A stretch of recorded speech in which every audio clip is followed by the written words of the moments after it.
आपने मध्य प्रदेश में तो क्या देश में भी ऐसा मामला नहीं देखा होगा। मामला ब्यूरोक्रेट्स यानी कलेक्टर से जुड़ा हुआ है। दतिया कलेक्टर का एक तरह से जो है राज तलक किया गया क्षत्रिय समाज की ओर से। उनको तलवार भेंट की गई, उन्होंने म्यान से तलवार निकाली, तलवार लहराई और वापस म्यान में रख दी। लेकिन ये चर्चा जो है आग की तरह फैल गई और इसकी चर्चा होने लगी, इसके ऊपर बहस भी चढ़ गई कि आखिर कलेक्टर का राज तलक क्यों, कलेक्टर को तलवार लहराने की जरूरत क्यों पड़ी, कलेक्टर के हाथ में तो कलम होती है। तो इस पर चर्चा करते हैं हम। मेरे साथ हैं सीमा वर्मा और मैं हूँ राजेंद्र वर्मा। तो ये मामला सीमा जी ये बताइए कि एक कलेक्टर को इस प्रकार का आचरण क्या सार्वजनिक तौर पर शोभा देता है? बिल्कुल नहीं देता। आईएएस की बात हो रही है तो ब्यूरोक्रेट्स का अपना एक कोड ऑफ कंडक्ट होता है। हाँ, क्षत्रिय समाज के लोग आए थे और उन्होंने कलेक्टर का स्वागत किया, उनको साफा पहनाया और ये तलवार भेंट की थी।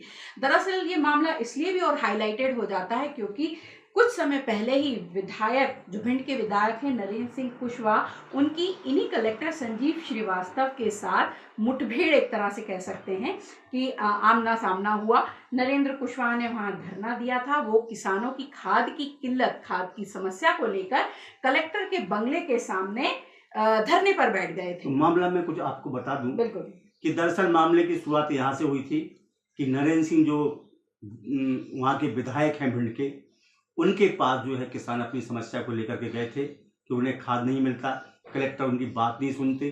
तो इस प्रकार का दबाव जो है विधायक के ऊपर बना। तो विधायक ने कलेक्टर से बात की, कलेक्टर ने फोन पर जो है कोई तवज्जो नहीं दी। तब वो विधायक कलेक्टर के बंगले पहुंच गए। कलेक्टर पे बंगले पर गए तो कलेक्टर अपने बंगले से बाहर गुस्से में निकले और उन्होंने उंगली दिखाते हुए रेत चोरी, बिल्कुल कलेक्टर एक तरह से रेत संजीव श्रीवास्तव ने कहा कि तुम रेत चोर हो, हम रेत चोरी नहीं होने देंगे। और इसके बाद विधायक और कलेक्टर के बीच तीखी बहस होने लगी और जहां कलेक्टर ने विधायक को उंगली दिखाई तो विधायक ने कलेक्टर को मुक्का दिखाया और ये जो घटना थी पूरे देश में चर्चा का विषय बनी। तो ये घटना जो है इस प्रकार से चर्चा बनी और आनंद फानंद में जो है पार्टी ने सिर्फ अपने विधायक को ही बुला लिया, जबकि होना ये चाहिए था कि एक तरफ विधायक को बुलाया जाना चाहिए था तो दूसरी तरफ जो है कलेक्टर साहब को ही बुलाना चाहिए था। कलेक्टर को सीएस बुलाते, विधायक को संगठन ने बुलाया था, लेकिन ऐसा नहीं हुआ क्योंकि निश्चित तौर पर जो है माना जा रहा है कि कलेक्टर को जो है भोपाल का संरक्षण प्राप्त है। भोपाल यानी राजनीतिक संरक्षण भी प्राप्त है, उनकी ब्यूरोक्रेट्स का भी संरक्षण प्राप्त और उनकी जो ताजपोशी हुई है वो उसी तरीके से हुई। तो विधायक को बुला करके संगठन के नेताओं ने उल्टा उनको धक्काया, उनको चुप करने की नसीहत दी, उनको चुपचाप रहने की नसीहत दी और यहाँ तक कहा कि आपका ये जो रवैया है वो संगठन के खिलाफ है। तो राजा जी ये बताइए कि अगर एक आईएएस को नहीं डांटा जा रहा जबकि जनप्रतिनिधि जो जनता की समस्या लेकर गया उसको डांटा जा रहा है तो इससे क्या संदेश गया? देखिए, मैं आपको बता दूं कि जनता का सेवक है विधायक, तो जनता उसको चुनती है। वो कलेक्टर भी जो है लोक सेवक है, कलेक्टर जो है जनता की सेवक है। लोक सेवक का मतलब यही होता है। तो दोनों के ही काम जो है सिमिलर हैं। कलेक्टर की जिम्मेदारी ज़्यादा बनती है, लेकिन आजकल आप जो देखें कि मध्य प्रदेश में ब्यूरोक्रेसी का एक सिस्टम बन गया है कि ब्यूरोक्रेट्स जो है या तो नेताओं के दबाव में रहते हैं या फिर बिल्कुल नहीं रहते, और जिन नेताओं के दबाव में रहते हैं उन नेताओं का पावर कहीं दूसरे नेताओं की अपेक्षा अधिक होता है। मतलब उनको सरकार का कहीं ना कहीं बर्दाश्त होता है, वो संरक्षण होता है और तभी कलेक्टर उनकी बात सुनता है। बाकी जिन विधायकों के ऊपर जो है छत्र छाया ऊपर की नहीं होती तो कलेक्टर उनको रिस्पॉन्स नहीं करते। तो मसला कुछ ऐसा ही है। तो विधायक को लगा कि ये मेरी बेइज्जती हो रही है, तो ये विवाद पूरा उसी तारतम्य में हुआ। पर जब विधायक को धक्का दिया गया तो जो है जो आईएएस एसोसिएशन है उसने भी दबाव बना दिया।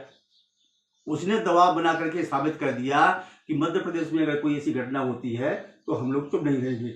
लेकिन नेताओं के ऊपर भी दबाव बढ़ गया।